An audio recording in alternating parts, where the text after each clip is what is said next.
What if I told you the fastest man in tennis doesn't need more power, more muscle, or even more winners to beat Carlos Alcaraz?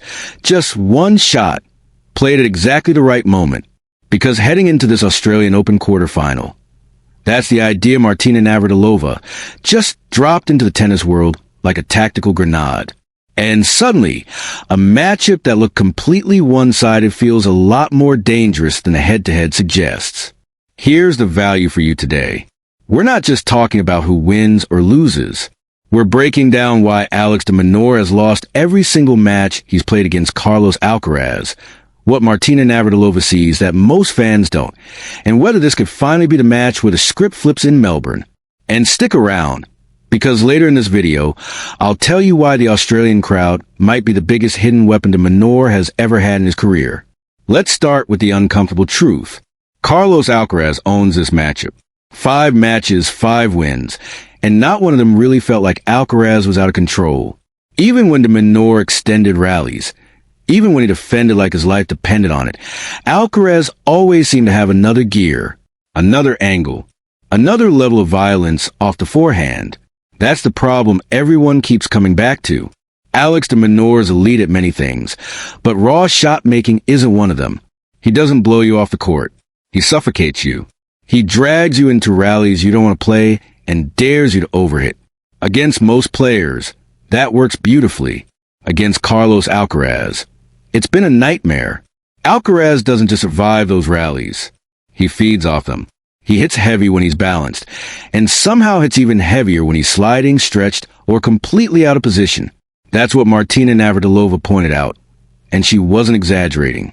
Alcaraz on a run looks like someone playing on fast forward, while everyone else is stuck on normal speed.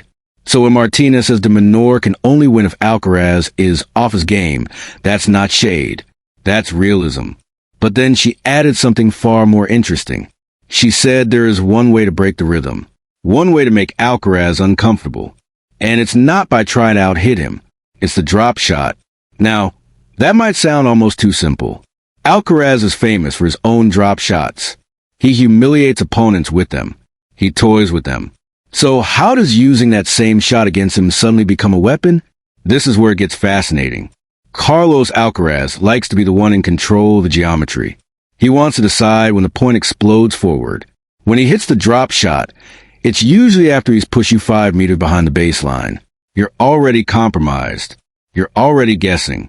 When the drop shot comes back at him unexpectedly, especially from someone as fast and as disciplined as de Minaur, it flips the roles. Suddenly, Alcaraz has to sprint forward instead of sideways.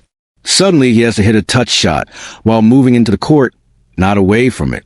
And suddenly, he's the one reacting instead of dictating. Martina Navratilova knows exactly what that feels like. She made a career out of breaking rhythm, dragging players forward, and forcing them to hit shots they didn't want to hit under pressure. When she says Alcaraz doesn't like being drop shot, that's not gossip. That's tactical psychology. But here's the catch, and this is important. This is not about hitting 1 or 2 cute drop shots and hoping for magic. This is about commitment. This is about pattern disruption over 5 sets. If de Minaur is going to use a drop shot, he has to use it early, often, and without fear of missing. And that's a mental challenge as much as a technical one. Because let's be honest, Alex de Minaur has built his career on discipline and percentage tennis. Drop shots are risky. They invite errors. They can look silly when they fail. And against someone like Alcaraz, missing a drop shot can instantly turn into a forehand winner coming back at you at 100 miles per hour. So the question becomes, does de Minaur trust this advice enough to live with the consequences? His comments after beating Alexander Bublik suggest he understands exactly what he's walking into. He didn't sugarcoat it. He called it one of the toughest tasks in tennis. He talked about physicality. He talked about rallies. And he talked about being fresh. That last part matters. De Minaur is coming into this quarterfinal feeling good in his body. That's not always the case for him at majors. And when he's fresh, his speed becomes even more suffocating. Every extra sprint Alcaraz has to make forward, every awkward half volley after a drop shot, every moment of hesitation adds up, and that's where the crowd comes in. This is Melbourne. This is not a neutral court. Alex de Minaur is Australia's guy. Every long rally he wins is going to get louder. Every time Alcaraz has to scramble forward, the noise will spike. And if de Minaur strings together a few successful drop shots early, you can almost feel the tension that would creep into Alcaraz's game. Now, let me be very clear here. Carlos Alcaraz is still the favorite, a big favorite. Nothing Martina Navratilova said suddenly turns this matchup into a coin flip, but it does open a door that hasn't really been opened before. Because up until now, de Minaur has tried to beat Alcaraz at Alcaraz's pace. Rally tolerance, defense, consistency. And that's exactly what Alcaraz wants. He wants you to play clean tennis and then outgun you anyway. The drop shot isn't about winning points outright. It's about planting doubt. It's about forcing Alcaraz to think twice before camping behind the baseline. It's about making him hesitate just long enough for de Minaur to reset the rally on his terms. There's also a physical angle to this that doesn't get talked about enough. Forward sprints are different from lateral movement. They hit different muscles. Over 5 sets, that matters, especially in Melbourne heat.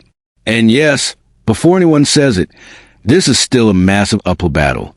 Alcaraz has more weapons, more improvisation, more experience in big matches at this stage of slams. But pressure works differently when expectations are uneven. All the pressure is on Alcaraz. He's supposed to win. He's supposed to dominate. De Minaur is supposed to compete, fight, and lose honorably. That's a dangerous dynamic for a favorite.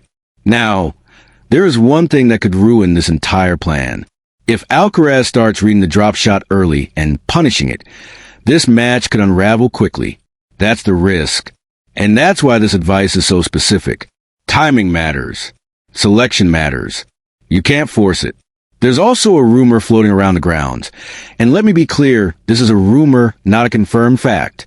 Some practice watchers have suggested Alcaraz hasn't been spending as much time drilling forward movement patterns this week compared to baseline reps. If that's true, and again, if that could play into de Minaur's hands. But even without rumors, the chess match here is real. If you're Alex de Minaur, this is the moment you stop trying to prove you belong at the top and start trying to win ugly. You don't need highlight reels. You need discomfort. You need chaos. You need a break rhythm. And if you're Carlos Alcaraz, this is a kind of match that tests your patience more than your power. One thing I'll be watching closely is the first 3 games. If de Minaur shows the drop shot early, that tells us he's buying into Martina Navratilova's vision completely. If he waits, hesitates, or abandons it after one miss, that door slams shut. This isn't just a quarterfinal. This feels like a referendum on whether de Minaur can evolve his game at the very highest level. Speed alone has carried him far. Tactics might have to carry him further. So here's my question for you, and I want real answers in the comments, not safe ones. Do you believe the drop shot can actually rattle Carlos Alcaraz over 5 sets? Or is this just another clever idea that sounds better on TV than it works on court? Because one way or another, we're about to find out in Melbourne. And no matter what happens, this match is going to tell us something important about both players.